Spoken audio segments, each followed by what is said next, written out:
clearly remember in first grade a cutout in which I had drawn like a little devil in it, and they brought my parents in and they were asking me like, oh, why would you draw such a thing? It's crazy really how like ever since I was young, like I've always liked to draw dark stuff and like dark figures and demons and all that have always like attracted me just because I don't know, it's always been in my nature to draw something dark, and my parents already thought that was weird, so I guess it was meant to be.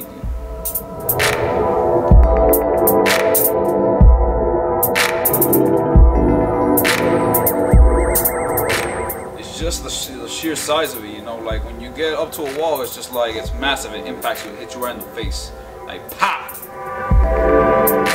Yeah, and you know, the fact that like it's just really the impact that it makes. There's not yeah, it's just the impact and like how people can relate to something on such a large scale. You know, I really do love the fat cap. I think the fat cap is a great tip for the spray paint, and you know, I tend to like to use a high pressure cans because I fill it in my spaces very quickly, and just it gets the job done very fast and effective for me to go get up and just ride out, you know.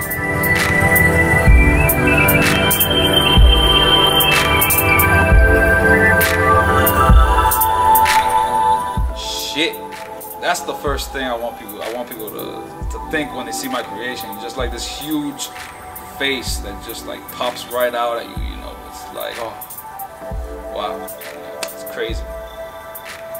What I've always noticed is that my work brings back people to usually their childhood. And like the jack-o'-lantern face, you know, the first thing you think of is Halloween. Everybody has told me that, you know. It really didn't start off as a Halloween theme, but like as I think about it and look at it more, you know, I actually started embracing that idea because I saw it. I see how people could relate such a thing of a face, you know, such a simplistic yet iconic figure. And now since we're in the month of October, I feel the energy is really going around this figure.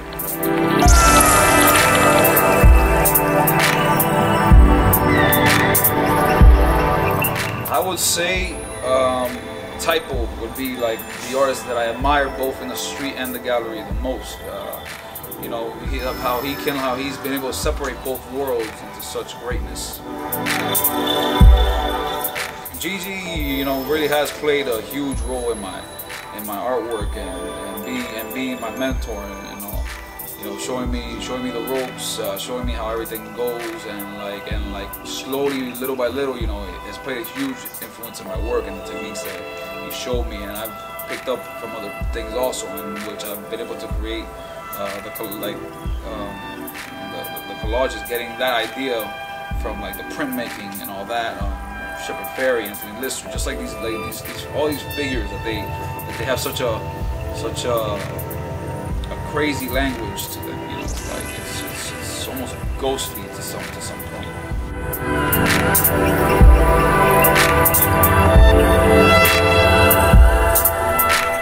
Street art is for the people, you know. Street art is for the everyday person, the person who wants to get down, the person who loves the grimy, the gritty, the person who loves stuff like this, the dark and the street. And it's crazy how street art has moved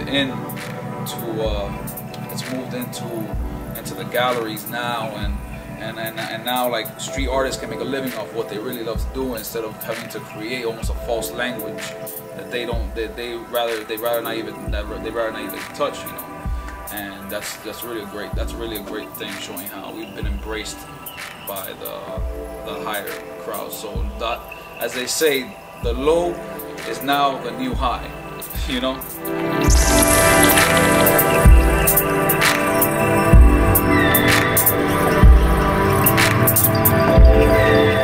In the street, there's definitely much more freedom. You know, there's no rules in the streets. You do really whatever the hell you want.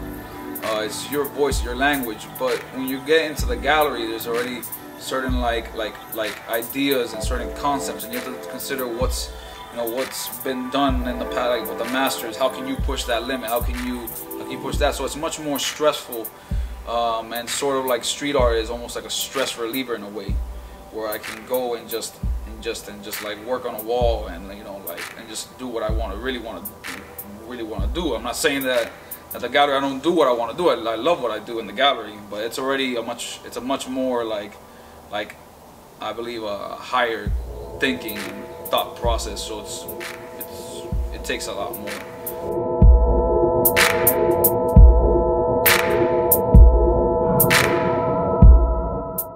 See, thing is, I would tell you, but I've learned to remain a little quiet and just let things unfold as it comes, because if not, it then messes up the whole flow in the universe. I don't know why I haven't, but I've just learned to shut the fuck up until it actually happens.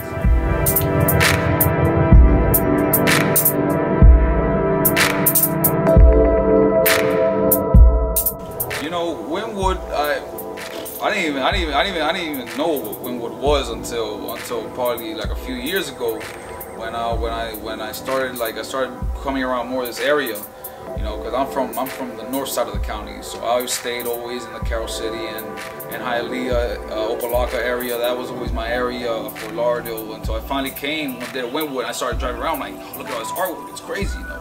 And I didn't think such a place would exist for a person like me, an artist in Miami, where I can go and just express myself on these surfaces, you know, and really become a part of the community, you know. Even though I'm not from Winwood, but I feel that I've been able to like weave myself into one of its givers.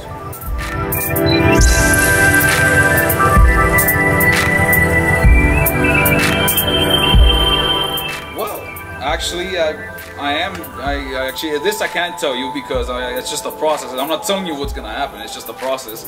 So I'm just working on a lot of large-scale works and like masterpieces from here, and definitely like just pure masterpieces. Not that all my works are masterpieces, but like these are really the most refined, the biggest, the baddest motherfuckers that you'll ever see. We do for this time around, but we gotta keep on pushing. Even after these, I'm gonna even push it to the next level, and to the next level, and to the next level, to the next level, to the next level, until I die. That's just the reality.